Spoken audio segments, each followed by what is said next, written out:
Hey everyone, hope you're doing well. Feel like I got an interesting topic.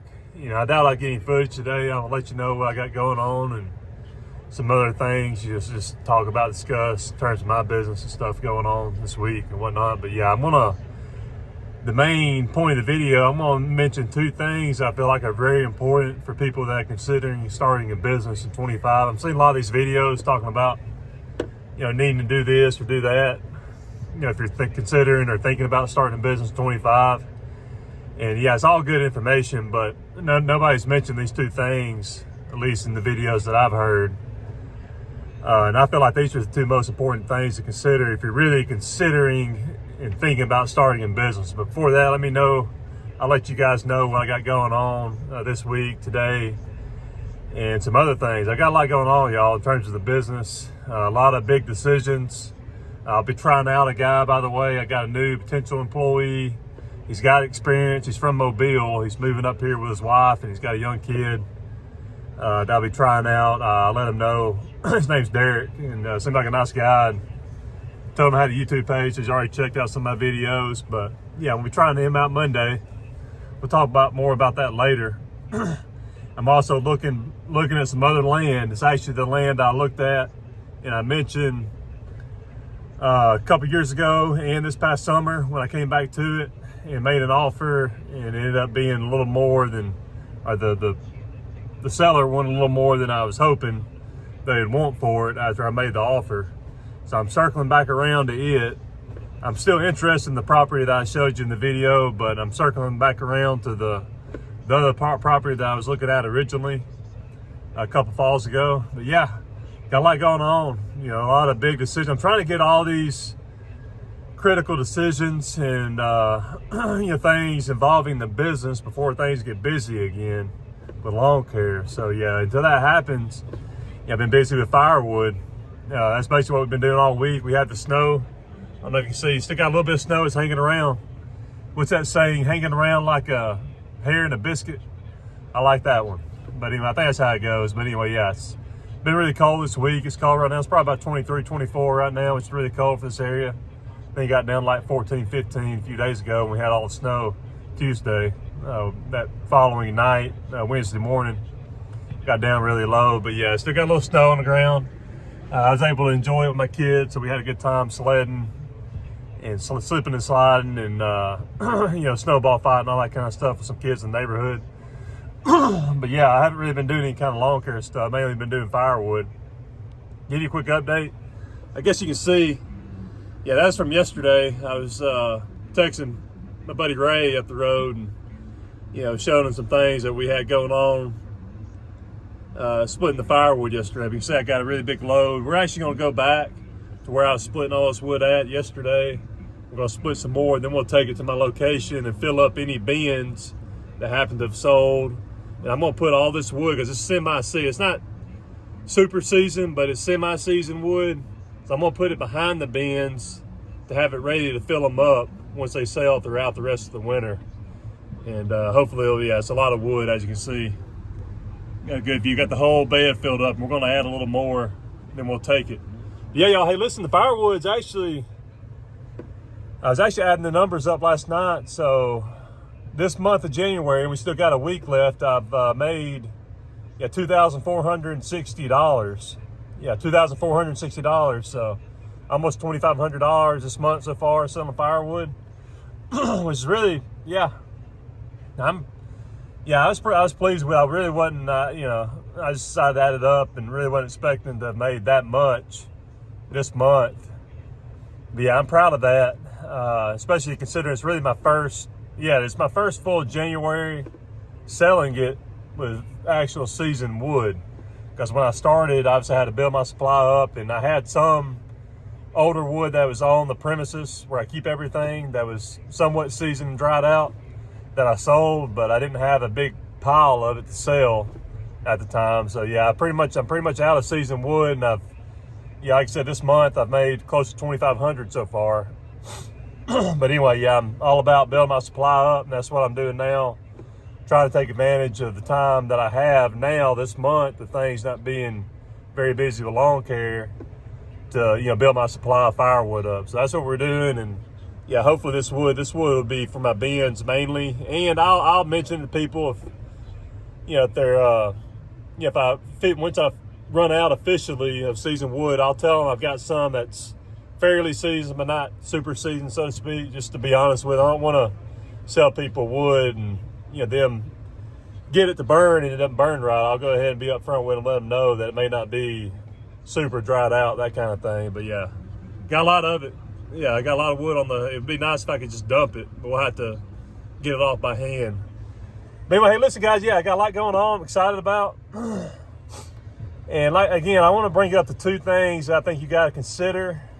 One, you got to consider. The other, you need to do. In terms of being very important if you're considering starting a lawn care business. So, I think the first thing, and you guys that normally comment, Eddie, Ray, Logan, Ben, a lot of you guys that comment on my channel regularly that have been doing this for a while, y'all let me know. I'm sure y'all are going to agree or if you disagree. So I'm just talking to you guys that are considering starting a business or thinking about it. Maybe you don't have a lot of experience, but you're thinking about it. So let me tell you this, first and foremost, you need to actually enjoy it to an extent. Now, I know there's a saying out there talking about you want to find something that you just love to do. I have a hard time believing that anybody just loves doing their job or whatever it is that you do, especially if you've been doing it a long time. Now, I like it. I enjoy it, but I wouldn't say I love it necessarily doing lawn care. Obviously, I wouldn't have been doing it as long as I have if I didn't like it somewhat. So yeah, obviously I love being my own boss. I love being in control of my destiny and all of the things that go with being a business owner, right? So frankly, I'll be honest with you, if I wasn't the owner or if I didn't own this business, I doubt I'd be doing it or working for somebody else, just because I don't like doing it enough. And obviously, I would need to be making a certain amount of money too. And given how tough it can be, I don't think I could actually work for somebody doing this, just to be straight up honest with you. So yeah, that's the main thing. You need to make sure that if you're thinking about starting it, first and foremost, you need to make sure that you actually like it. Okay? Because I'm telling you, if you don't like it, when the weather is good, when the temperatures aren't very hot, I promise you're going to hate it in the summer, right?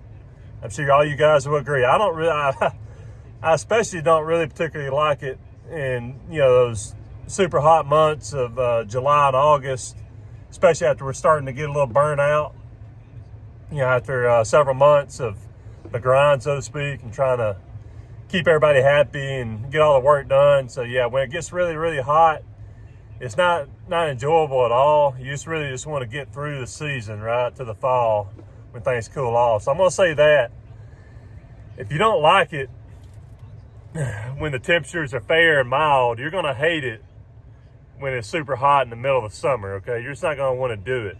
So you got to consider that. That's a big deal to me, is making sure that you somewhat enjoy working outside, dealing with the elements, the heat, the cold, whatever it may be, but especially the heat, because it's going to get tough in the summer.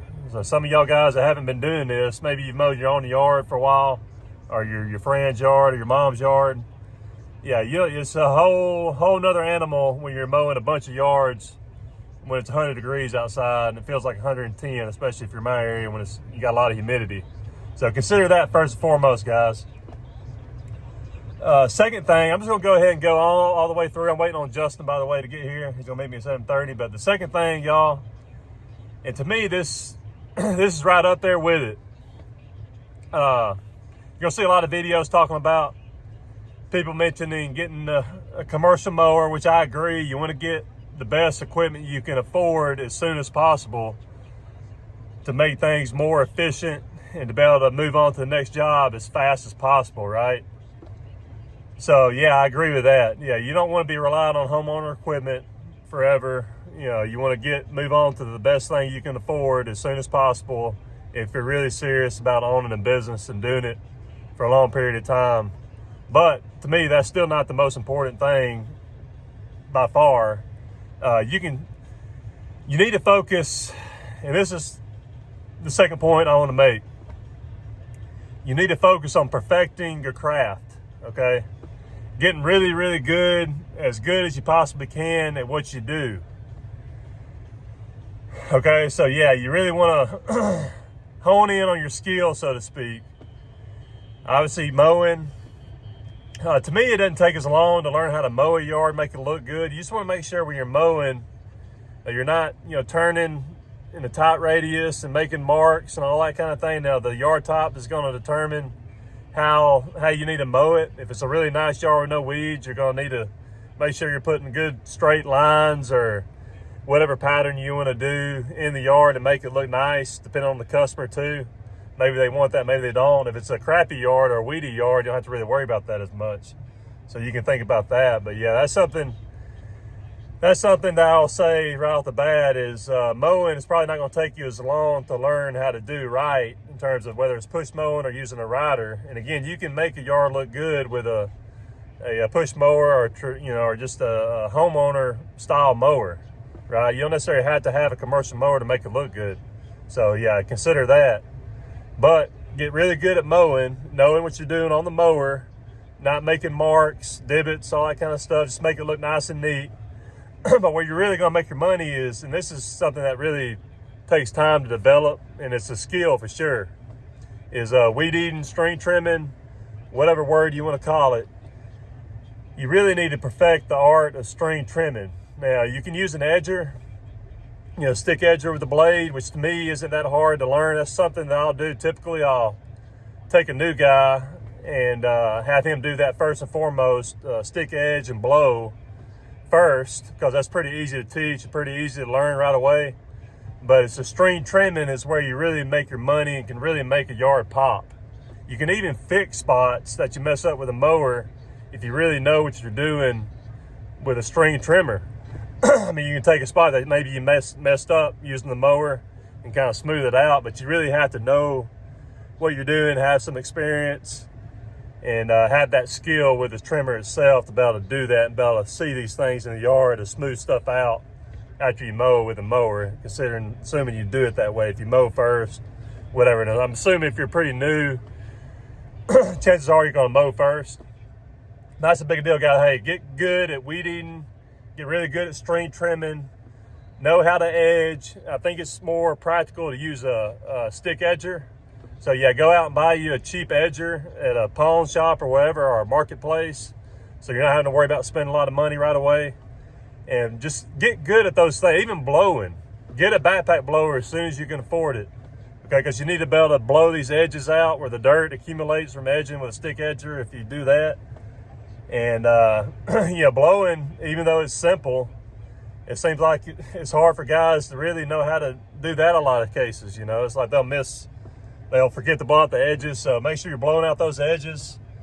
Get really good at blowing around the porches, even like the window sills. Make sure you blow the window sills off, and right around the porches, around the front and the back porch. Make sure you're doing that, because that's something that the customer's going to notice. But anyway, y'all, hey, listen, I think that's pretty self-explanatory. Make sure you like what you do. If you don't even worry about it, number one. Number two, get really good, or as good as you possibly can at what you do, because good work sells, okay? So once you get good at it, hey, that work that you do is going to sell for itself. It's going to advertise for you. People are going to notice. Once they see that you do a good job, they'll continue to use your services, and other people, the neighbors, they'll tell their friends, their family, and all that. And, before you know it, you'll have several yards to do, and it just grows from there. Then once you get, somewhat established with a base of customers, then you can start worrying about all the other stuff that these guys are talking about. Buying a commercial mower, marketing, coming up with a website, all that. I wouldn't worry about any of that till you get good at what you do, though. That's just, to me, it's common sense, but you don't hear many guys, like I said, I haven't really heard anybody really emphasize that. So I think a lot of you guys will agree. Y'all let me know in the comments, guys, if you agree with that. It's the cornerstone of starting a business, getting good at what you do. Yeah, make sure you're really perfecting your craft, honing in on your skills associated with lawn care, and the rest will be history. You'll be good. So yeah, I just wanted to bring those things up, guys. Hope it's helpful to you new guys. Feel free to like, subscribe, all that kind of stuff. I'm trying to grow my channel, getting ready to upgrade my YouTube with a new computer pretty soon. I'm planning on buying an Apple laptop or MacBook, whatever. And I'm also going to do the software that we talked about. Looking forward to doing that and get my buddy Ray to help me out with that. But yeah, hope y'all doing great, guys. Staying warm and hope this is helpful. God bless each and every one of you. Talk to you later.